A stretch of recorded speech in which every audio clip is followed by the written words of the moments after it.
سيد الرسل وخاتم الأنبياء والمرسلين وعلى آله الطيبين وأصحابه الطاهرين. أما بعد، فأعوذ بالله من الشيطان الرجيم. بسم الله الرحمن الرحيم. إن الذين آمنوا وعملوا الصالحات سيجعل لهم الرحمن ودا. قال الله تبارك وتعالى في مقام آخر: الأخلاء يومئذ بعضهم لبعض عدو إلا المتقين. صدق الله العظيم وصدق رسوله النبي الكريم الأمين. قال الله تبارك وتعالى في شأن حبيبه مخبرا وآمرا: إن الله وملائكته يصلون على النبي يا أيها الذين آمنوا صلوا عليه وسلموا تسليما. صلاة وسلاما عليك يا رسول الله وعلى آلك وأصحابك يا حبیب اللہ. تمام تعریفیں اللہ تبارک و تعالیٰ کے لیے ہیں، جو خالق کائنات بھی ہے، مالک شجاعت بھی، جو احد بھی ہے، صمد بھی ہے، جس کی شان لم یلد بھی ہے ولم یولد بھی. لا تعداد ہدیہ درود و سلام پار جائے سید الانام، شفیع رحمت، والی امت، شاہ خوباں، جان جانا، شہنشاہ حسینہ، سید سرورہ، سیاہ لا مکان، تتیمہ دوراں، سرخیل دہرہ جمالہ، رازدان واوہا، شاہد ماتبہ، صاحب علم نشرہ، معصوم آمنہ، احمد مجتبہ، حضرت محمد مصطفیٰ صلی اللہ علیہ وآلہ وصحبہ وبارک وسلم کی دربار ناز میں اپنی عقیدتوں، ارادتوں، محبتوں کا خراج پیش کرنے کے بعد آج کی یہ روحانی، ایمانی، عرفانی محفل پاک حضرت سیدنا خواجہ خواجگان سلطان الہند عطا رسول حضور غریب نواز حضرت خواجہ معین الدین چشتی اجمیری رحمت اللہ علیہ کی یاد کی محفل پاک ہے. آپ کے سامنے قرآن مجید کی 2 آیات بینات کو سرنامہ سخن بنانے کا شرف حاصل کیا ہے. ایک آیت سورہ مریم سے ہے اور دوسری آیت سورہ زخرف سے ہے. اللہ تبارک و تعالیٰ نے قرآن پاک میں ارشاد فرمایا: ان الذین آمنوا وعملوا الصالحات سیجعل لهم الرحمن ودا.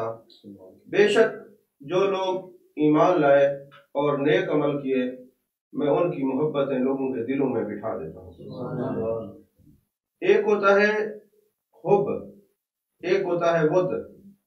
حب کہتے ہیں میلان القلب، یعنی دل کا کسی طرف مائل ہو جانا، اور ود کہتے ہیں سیلان القلب، یعنی دل کے سارے بند ٹوٹ جانا. یعنی جیسے سیلاب آتا ہے نا، آپ بند لگاتے ہیں اور سیلاب ٹوٹ جاتا ہے تو پانی پوری کی پوری بستیاں، پورے کے پورے شہر ڈبو دیتا ہے. تو اللہ تبارک و تعالیٰ نے سیجعل لهم الرحمن ودا فرما کے یہ بتا دیا کہ جو اللہ کے ولی ہوتے ہیں، اللہ کے دوست ہوتے ہیں، میں ان کی محبتوں کے بند کھول دیتا ہوں، پھر مخلوق جوق در جوق ان کے درے مقدسہ پر حاضر ہوتی ہے، ان سے محبت کرتی ہے. تو یہاں پر سیجعل لهم الرحمن ودا ہے، لفظ رحمان ہے کہ رحمان ان کی محبتیں بٹھا دیتا ہے. یہاں پہ مفسرین کرام فرماتے ہیں اگر رحمان کی جگہ لفظ اللہ ہوتا تو اس کا معنی یہ تھا کہ اللہ اپنے ولیوں کی محبت ہر دل میں بٹھا دیتا ہے. یہ رحمان لگا کر یہ بتا دیا جو اللہ کے پسندیدہ دل ہوتے ہیں وہی دل اللہ کے ولیوں سے محبت کرتے ہیں. عزیزان محترم، اسی آیت کے تحت تمام عربی کی تفاسیر کے اندر اور بخاری شریف کے اندر یہ حدیث پاک موجود ہے. صحیح بخاری کے اندر ہے کہ جب اللہ تبارک و تعالیٰ جب کسی سے محبت کرتا ہے، کسی بندے کو اپنا ولی بناتا ہے، اپنا دوست بناتا ہے، تو ارشاد فرماتا ہے: یا جبریل انی احب فلانا فاحبہ. اے جبریل، ہم زمین پر فلاں بندے سے محبت رکھتے ہیں اور تجھے بھی حکم دیتے ہیں تو اس سے محبت فرما. اس بخاری شریف کی، صحیح بخاری شریف کی حدیث کو مد نظر رکھتے ہوئے ہمیں کئی اسباق ملتے ہیں، کئی چیزیں سمجھ میں آتی ہیں. ایک تو یہ ہے کہ اللہ تبارک و تعالیٰ جب کسی بندے سے محبت کرتا ہے تو اس محبت کو چھپاتا نہیں ہے. تو اللہ کے ولیوں سے محبت کرنا یہ بھی اللہ کی سنت ہے، پھر اس کا اظہار کرنا یہ بھی اللہ کی سنت ہے. اور اللہ فرماتا ہے جبریل تجھے حکم دیتا ہوں، میں اس سے محبت کرتا ہوں، یہ میرا ولی ہے، میرا دوست ہے، تجھے بھی حکم دیتا تو بھی محبت کر. تو لوگ کہتے ہیں نماز پڑھو، روزے رکھو، زکوٰۃ دو، حج ادا کرو، تم اللہ کے ولیوں سے محبت کیوں کرتے ہو؟ تمہارے اندر کیا کمی ہے؟ میں پوچھتا ہوں جبریل امی کے اندر کیا کمی تھی کہ اللہ محبت ولی کا حکم جبریل امی کو دے رہا ہے؟ اور پھر بات یہاں پر ختم نہیں ہوتی. اللہ تبارک و تعالیٰ ارشاد فرماتا ہے جبریل سارے فرشتوں میں اعلان کر دے اور ان کو بتا دے. اللہ فرماتا ہے انی احب فلانا فاحبہ، میں اس بندے سے محبت کرتا ہوں، سارے فرشتوں کو حکم دیتا ہوں تم بھی اللہ کے ولیوں سے محبت کرو. اور پھر جبریل اس میرے بندے کی محبت کو لے کر زمین پر ان دلوں میں جن کو میں پسند کرتا ہوں بٹھا دو، ان دلوں میں میرے ولیوں کی محبت بٹھا دو اور ان سے لوگوں کی حاجات کو وابستہ کر دو. لوگ اپنی ضروریات کے لیے ان کے پاس آئیں گے، دعا کروانے کے لیے اپنے مقاصد لے کے آئیں گے، اپنے مطالب لے کے آئیں گے. تو یہ امر ترغیبی اور امر تسریح کے بارے میں عرض کرتا رہتا ہوں. امر ترغیبی وہ ہوتا ہے جس میں امر کا صیغہ نہیں ہوتا، ترغیب کا مضمون ہوتا ہے. یعنی اگر آپ کو پتہ ہو کہ فلاں بزرگ شجرہ شریف کا حکم دیتے ہیں، جیسے ہمارے سلسلہ عالیہ کے اندر روزانہ ختم شریف اور شجرہ شریف کا حکم ہے، اگر یہ حکم صرف مشائخ کے لیے ہو تو امر ترغیبی ہے. اگر وہ مشائخ یہ بھی کہیں بیٹا تم بھی اس کو پڑھا کرنا تو اب یہ امر تسریح ہے. امر ترغیبی اور امر تسریح یعنی خود بھی پڑھنا اور دوسروں کو بھی حکم دینا، کوئی عمل خود بھی کرنا اور دوسروں کو بھی حکم دینا. یہ عربی کے لحاظ سے گرامر کے اصول سے اس کو امر ترغیبی اور امر تسریح کہتے ہیں. تو آپ پوری شریعت کا مطالعہ کریں تو امر ترغیبی اور امر تسریح یا آپ کو آیت درود میں ملے گی یا محبت ولی میں ملے گی. اللہ فرماتے ہیں ان اللہ وملائکتہ یصلون علی النبی یا ایھا الذین آمنوا صلوا علیہ وسلموا تسلیما. آپ دیکھیں ترتیب دیکھیں، اللہ بھی حضور پر درود بھیجتا ہے، فرشتوں کو بھی حکم دیتا ہے اور ایمان والوں کو بھی حکم دیتا ہے. یہ قرآن کے اندر امر ترغیبی اور امر تسریح کا جو حکم ہے یہ قرآن مجید کے اندر آیت درود میں ہے اور صحیح بخاری کے اندر محبت ولی کے اندر ہے. اللہ بھی ولی سے محبت کرتا ہے، جبریل امی کو بھی حکم دیتا ہے، فرشتوں کو بھی حکم دیتا ہے اور اپنے مقدس اور پاکیزہ دلوں کے جو چاہنے والے اپنے بندوں کے ایمان والوں کے دلوں میں بھی ولیوں کی محبت بٹھا دیتا ہے. تو یہ امر ترغیبی اور تسریح یا تو آپ کو آیت درود میں ملے گا یا محبت ولی میں ملے گا. اور سورہ زخرف میں اللہ تبارک و تعالیٰ نے ارشاد فرمایا الاخلاء یومئذ بعضهم لبعض عدو الا المتقین. خلیل کہتے ایک دوست کو، اخلا خلیل کی جمع ہے، یعنی آپ کے ٹوٹل دوست جتنے دوست ہیں قیامت والے دن دشمن ہو جائیں گے. الا المتقین، سوائے اللہ والوں کے. باپ بیٹے کا دشمن، بیٹا باپ کا دشمن، بھائی بھائی کا دشمن، ماں بیٹی کی دشمن، بیٹی ماں کی دشمن. سوال یہ پیدا ہوتا ہے کہ یہ تو قرآن کی نص ہے قیامت والے دن سارے رشتے دشمنی میں بدل جائیں گے. تو دشمنی میں بدلیں گے کیوں؟ اس کا سبب یہ ہے کہ آپ جانتے ہیں اگر ایک بھائی پیسے والا ہو اور دوسرا غریب ہو تو غریب پیسے والے سے ناراض ہی رہتا ہے کہ اگر یہ میری ہیلپ کر دیتا، مجھے پیسے دے دیتا تو آج میں بھی امیر ہوتا. تو قیامت والے دن یہی ہوگا، بیٹا کہے گا ابا جی ایک نیکی دے دے، آپ کی ایک نیکی کی وجہ سے میں جنت میں چلا جاؤں گا. وہ کہیں گے بیٹا یہ تو دنیا میں بیٹا تھا، یہاں تو نہیں ہے، میں تجھے نیکی دے دوں تو میرا کیا ہوگا؟ تو سارے ایک دوسرے کا انکار کریں گے، دشمن ہو جائیں گے. فرمایا اس وقت اگر کوئی رشتہ کامیاب ہوگا تو وہ ولیوں کا رشتہ ہوگا. تو میں آپ سے پوچھتا ہوں دنیا میں آپ کا ان سے رشتہ ہوگا تو قیامت والے دن کام آئے گا. میں اگر حدیث پاک بیان کرتا تو اس پر 100 اعتراضات لوگ وارد کرتے کہ جناب یہ پتہ نہیں حدیث کی صحت بتا دیں، حدیث حسن ہے، حسن لذات ہی ہے، یہ حسن لغیر ہی ہے، یہ حدیث مرسل ہے، یہ حدیث مرفوع ہے، یہ متصل ہے، مقطوع ہے، شاذ ہے، منکر ہے، غریب ہے، ضعیف ہے، یہ بتا دے. لیکن اللہ نے قرآن میں فرمایا الاخلاء یومئذ بعضهم لبعض عدو الا المتقین. تمہیں سند کی ضرورت ہو تو یہ اللہ کا فرمان ہے، کلام الہی ہے کہ سارے رشتے دشمنی میں بدل جائیں گے، صرف ایک رشتہ کام آئے گا، وہ اللہ کے ولیوں کا کام آئے گا. اور اللہ نے فرمایا ان اولیاء الا المتقون، یہ متقین وہی ہیں جن کو اولیاء کہا جاتا ہے. اور ان کی وجہ سے اللہ کیوں راضی ہو جائے گا؟ فرمایا ان اکرمکم عند اللہ اتقاکم، یہ تو متقی اللہ کے قریب ہے نا، اور جو قریب ہوتا ہے وہ کام کرا لیتا ہے.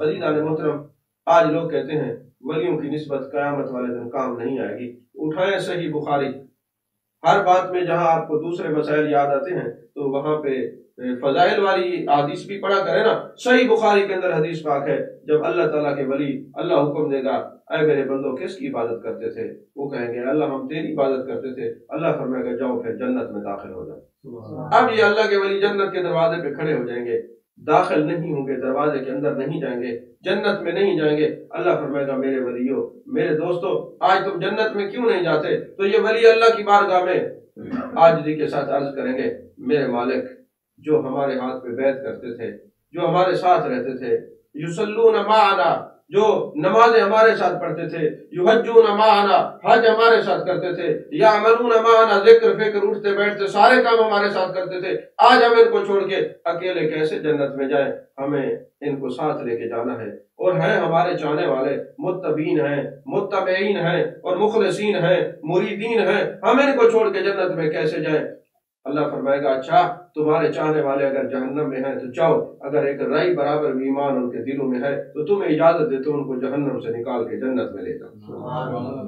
تو صحیح بخاری شریف کی حدیث بات ہے، خدا جانے لوگوں کو یہ حدیثیں کیوں نظر نہیں آتی۔ عزیزان محترم، حضرت ابو ذر غفاری رضی اللہ تعالیٰ عنہ ایک دن آقا کریم صلی اللہ علیہ وسلم سے سوال کرتے ہیں، یا رسول اللہ صلی اللہ علیہ وآلہ وسلم، یہ جو قوم بعد میں آئے گی پہلے والی قوم سے محبت کرے گی، کیا ان کا کوئی فائدہ ہوگا؟ یعنی ہم صحابہ سے محبت کرتے ہیں، اہل بیت سے محبت کرتے ہیں، اولیاء، اصفیاء، ازکیاء، نقبا، نوجبا، کاملین، واصلین، عاشقین، رادین، مردین سے محبت کرتے ہیں تو کوئی فائدہ ہوگا؟ اللہ کے محبوب نے فرمایا المرء مع من احبا، جو جس سے محبت کرے گا قیامت والے دن اللہ ان کو اکٹھا کر دے گا۔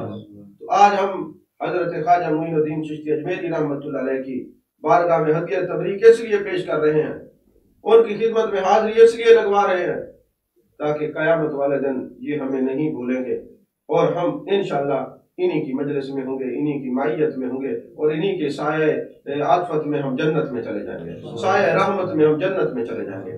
عزیزان محترم، حضرت خواجہ معین الدین چشتی اجمیری رحمۃ اللہ علیہ کے والد ماجد کا نام ہے سید غیاث الدین رحمۃ اللہ علیہ، اور آپ کی والدہ ماجدہ کا نام ہے محنور بی بی، اور حضرت سیدنا غوث ثقلین غوث سمدانی قدیر نورانی حضرت شیخ عبد القادر جیلانی قدس سیرہ العزیز کی چچا داد بہن تھی آپ کی والدہ محنور بی بی۔ اس طرح حضرت خواجہ معین الدین چشتی اجمیری رحمۃ اللہ علیہ حضرت غوث پاک کے رشتے میں بھانجے لگتے ہیں، اور حضرت غوث پاک رضی اللہ تعالیٰ عنہ جو ہے چونکہ آپ کی والدہ ان کی چچا داد بہن ہے، اس رشتے سے ماموں لگتے ہیں، اور مختلف لوگوں نے خالہ زاد بھی کہا ہے، لیکن صحیح جو ایک تصدیق والی بات ہے وہ یہی ہے کہ رشتے میں آپ ماموں لگتے ہیں۔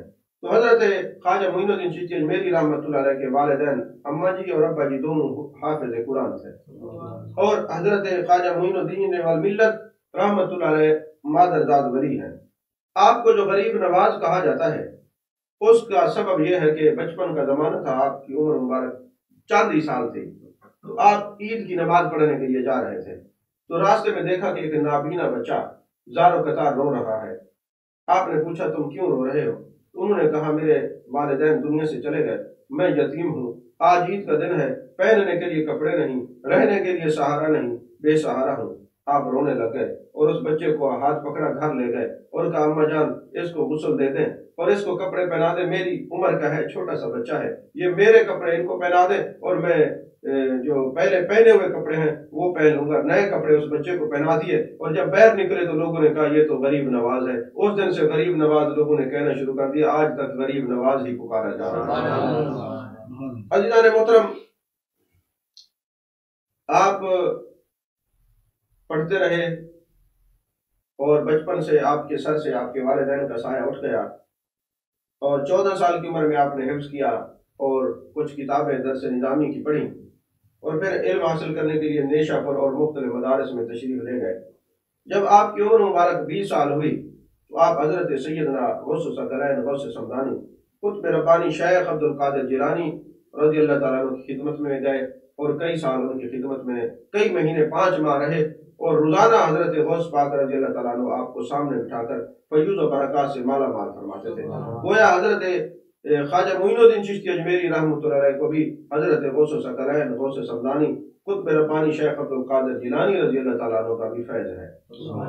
اسی طرح آپ ایک باغ میں رہتے تھے، انگوروں کا باغ تھا، ایک دن باغ میں کھڑے تھے تو ایک مجذوب آ جاتا ہے، اور مجذوب کا نام تھا ابراہیم کندوزی۔ جب آپ نے اللہ والے کو دیکھا مجذوب کو، تو انگور کا گچھا توڑ کے اس مجذوب کو کھلایا۔ وہ ایک ایک دانہ کھاتے اور تعریف کرتے، اچھا یہ معین الدین نے مجھے کھلایا ہے، اچھا یہ غیاث الدین کے صاحبزادے، اچھا ان کو لوگ غریب نواز کہیں گے، اچھا ان کا بڑا نام ہوگا، اچھا یہ چشتیہ سلسلے میں بیعت ہوں گے، اور حاجی جو ہے نا شریف زندنی کے سلسلے میں مرید ہوں گے، اور یہ خواجہ عثمان ہارونی کے مرید ہوں گے۔ اصل میں یہ لفظ ہے ہارونی، تو غلط العام ہے، اس کو ہارونی کہا جاتا ہے، ہارون آپ کا علاقہ تھا۔ تو جب آپ نے یہ ساری باتیں کی تو جناب والا مجذوب نے، تو آپ نے یہ ساری باتیں سننے کے بعد نا آپ کے دل کے اندر یہ تڑپ پیدا ہوئی کہ یہ حاجی شریف کون ہے اور خواجہ عثمان ہارونی کون ہے۔ اب آپ اس دن کے بعد اپنے شیخ کی تلاش میں سرگرداں ہو گئے، کبھی نیشہ پور جا رہے ہیں، کبھی بغداد جا رہے ہیں، کبھی مکہ جا رہے ہیں۔ ایک دن مکے میں گئے تو وہاں پر ایک شخص تقریر کر رہا تھا اور حضرت حاجی شریف کے بارے میں بتا رہا تھا، اور خواجہ عثمان ہارونی کا نام سنتے ہی آپ پر ایک عجیب کیفیت طاری ہو گئی۔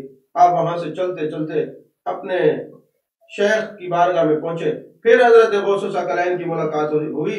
آپ نے جب آپ کے چہرے کو دیکھا، فرمایا یہ جو مرد ہے یہ مقتدائے روزگار ہے، بہت سے لوگ ان سے ہدایت اور رہنمائی حاصل کریں گے اور انہی کی وجہ سے منزل مقصود تک پہنچیں گے، گویا ان کا وجود قرب خدا بندی کا ذریعہ ہے۔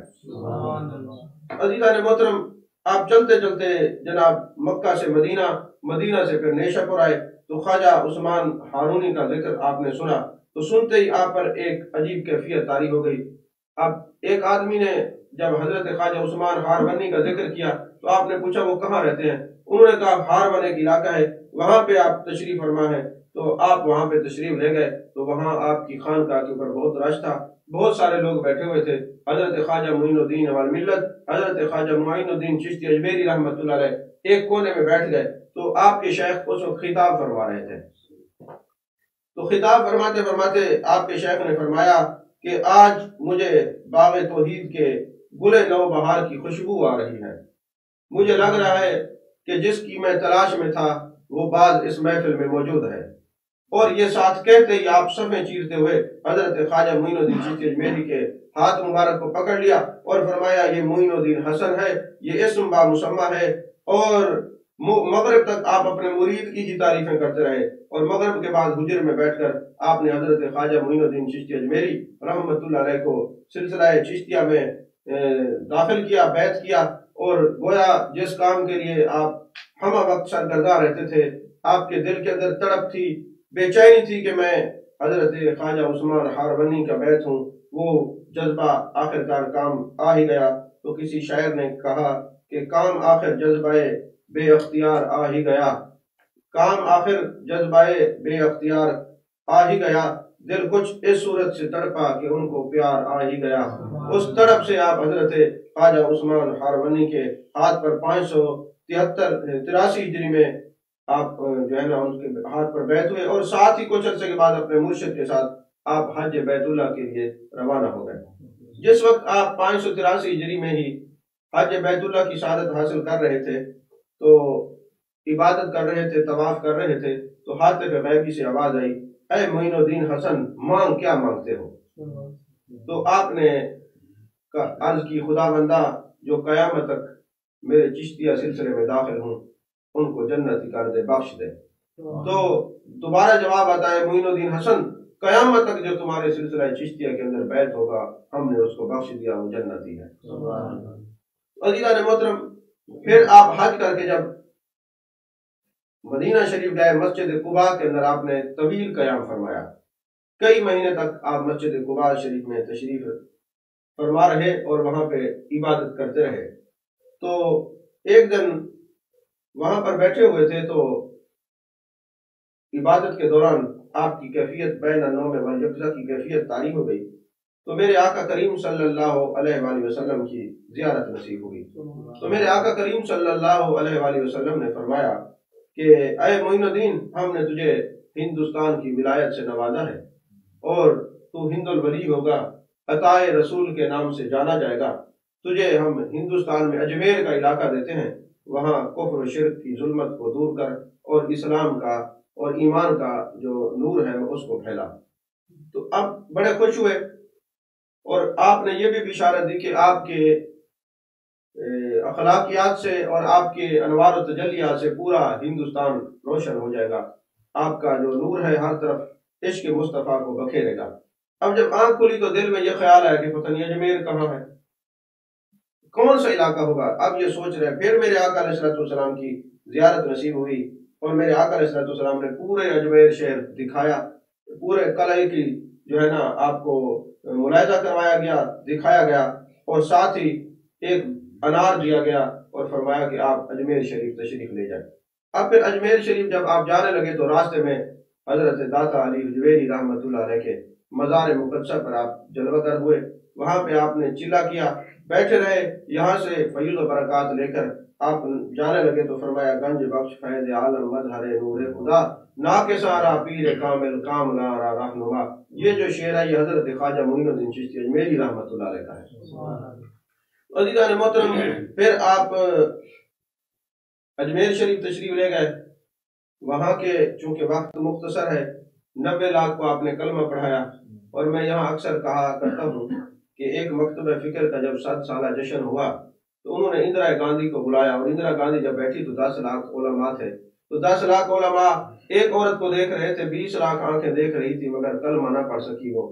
لیکن حضرت خواجہ معین الدین چشتی اجمیری مسجد نبی میں بیٹھے رہے اور جانے جانا کا فیضان لے کر جب چلے تو ایک نظر سے لاکھوں لوگوں کو مسلمان کیا ہے۔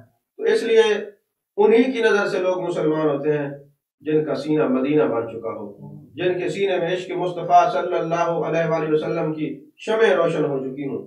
تو بہرحال حضرت مخدوم جہان جہاں گشت، مخدوم جہانیہ جہاں گشت رحمت اللہ علیہ فرماتے ہیں، جب میں محبوب علیہ الصلوۃ والسلام کا دیدار کر کے اور مجھے پتہ چلا کہ سرکار نے انار بھی ایک عطا فرمایا ہے، تو میں اجمیر شریف گیا تو میں نے وہاں دیکھا تو آپ کی ایک کرامت تھی۔ اس وقت فرماتے جب میں گیا وہ انار کا درخت موجود تھا، آپ کے قدمین شریفین کے بحر سیر میں انار کا درخت تھا، یہ آپ کی کرامت تھی کہ روزانہ اس پر 7 پھل لگتے تھے، اور جو بھی وہ کھا لیتا تھا بے اولاد صاحب اولاد ہو جاتا، اور اللہ تبارک و تعالیٰ اس انار کھانے والے کو اولاد نرینہ عطا فرماتا، یعنی بیٹا عطا فرماتا تھا۔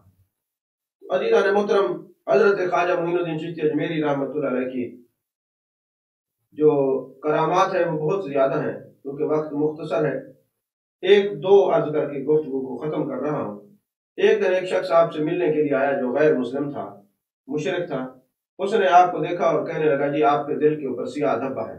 آپ نے فرمایا کلمہ پڑھ لو۔ وہ کہنے لگا دھبا آپ کے دل کے اوپر ہے، میں کیسے کلمہ پڑھ لوں؟ آپ نے فرمایا میری بات مان لو، کلمہ پڑھ لو، یہ جو سیاہ دھبا ہے یہ دور ہو جائے گا۔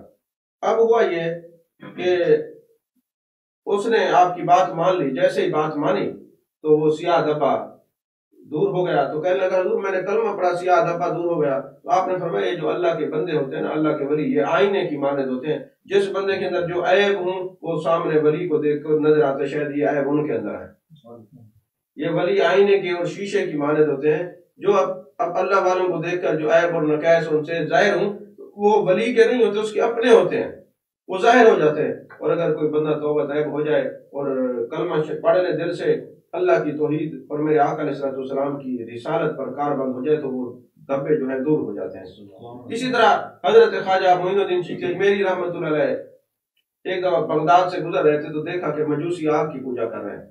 آپ نے فرمایا کیوں آگ کی پوجا کر رہے ہو؟ کہا اس لیے کہ قیامت والے دن آگ نہیں جلائے گی۔ آپ نے فرمایا یہ آگ اللہ کے تابع ہے، ہر چیز اللہ کے حکم سے ہوتی ہے، تو اللہ چاہے تو آگ جلاتی، اللہ نہ چاہے تو آگ نہیں جلاتی۔ آپ نے اپنی جوتی مبارک اتاری اور آگ میں پھینک دی اور آگ نے نہیں جلایا۔ فرمایا تم تو خود جلنے کی فکر میں پڑے ہو، معین الدین کی جوتی ایک ایسی جوتی ہے کہ تمہاری آگ نہیں جلا سکتی، تم اس کی پوجا کر رہے ہو۔ وہ سارا قافلہ مسلمان ہو گیا، وہ سارا قبیلہ مسلمان ہو گیا۔ تو ولی کا جو مقصد ہوتا ہے وہ امت مسلمہ کی بھلائی کے لیے ہوتا ہے۔ ولی کا مقصد یہ ہوتا ہے کہ وہ لوگوں کو اللہ اور اس کے رسول صلی اللہ علیہ وسلم کے قرب کے قریب ہونے کے راز اور اسرار اور رموز بتائے تاکہ لوگ اللہ اور اس کے رسول صلی اللہ علیہ وسلم کے قریب ہو جائیں۔ تو اسی طرح ہشت بہشت کے اندر ایک بات بڑی خوبصورت لکھی ہوئی ہے. کچھ اسباب ہوتے ہیں، ایک ہوتا ہے کشف الصدور، ایک ہوتا ہے کشف القبور. کشف الصدور بھی ایک علم ہے کہ بندہ سامنے بیٹھا اس کے سینے میں جو بات ہے اللہ کے ولی کے سینے میں آ جاتی ہے، یہ کیا سوچ رہا ہے. اور کشف القبور وہ ہوتا ہے کہ اللہ کا بندہ جب مراقبہ کر کے بیٹھ جائے نا تو قبر کے حالات نظر آتے ہیں.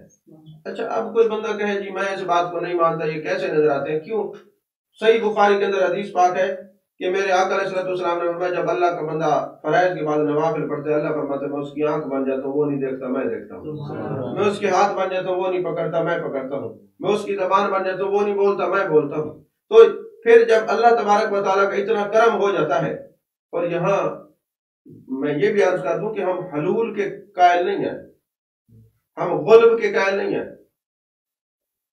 اللہ جو فرما رہا ہے کہ میں اس کی آنکھ بن جاتا ہوں، زبان بن جاتا ہوں، معاذ اللہ بندہ خدا نہیں ہوتا، اور نہ خدا بندہ بن سکتا ہے، نہ بندہ خدا بن سکتا ہے. یہ غلب اور حلول یہ کفری عقائد ہے، ہمارے نہیں ہیں، مسلمانوں کے عقائد نہیں ہیں. ہاں اتنا یہ ہوتا ہے، اس مثال کو یوں سمجھے، آگ جو ہے وہ علیحدہ جنس ہے، لوہا علیحدہ جنس ہے. جب لوہا آگ کی صحبت میں جاتا ہے، آگ کا آہستہ آہستہ رنگ چڑھتا ہے، پہلے وہ لوہا گرم ہوتا ہے، پھر جو آگ کا کلر ہوتا ہے، رنگ ہوتا ہے، وہی لوہے کا ہو جاتا ہے. پھر اس گرم لوہے کو جس سے لگائے وہ جسم کو جلاتا بھی ہے. اب آپ لوہے سے پوچھیں جناب آپ آگ بن گئے، وہ کہتے ہیں نہیں میری جنس بدلی نہیں ہوئی، میں ہوں لوہا لیکن صحبت آگ میں رہا ہوں تو اب میں بھی جلا رہا ہوں. تو بندہ بندہ ہی رہتا ہے، لیکن جب مائیت خداوندی نصیب ہوتی ہے پھر وہ نہیں بولتا وہ بولتا ہے، پھر بندہ نہیں دیکھتا وہ دیکھتا ہے. عزیزان محترم، اسی طرح حضرت خواجہ معین الدین چشتی اجمیری رحمۃ اللہ علیہ قبر پر مراقبہ کر رہے ہیں. آپ کا چہرہ متغیر ہو گیا اور آپ نے تھوڑی دیر کے بعد خوش ہو کے فرمایا بیت بھی بڑی عجیب چیز ہے. کسی اللہ کے بندے کا بیت ہونا، مرید ہونا، کسی ولی کے ہاتھ پر بیت کرنا، یہ بھی بڑی عجیب شے ہے. لوگوں نے پوچھا حضور کیا معاملہ ہے، کیوں فرما رہے ہیں ایسے؟ فرماتے ہیں میں نے قبر پہ مراقبہ کیا تو میں نے دیکھا کہ عذاب دینے والے فرشتے آ گئے.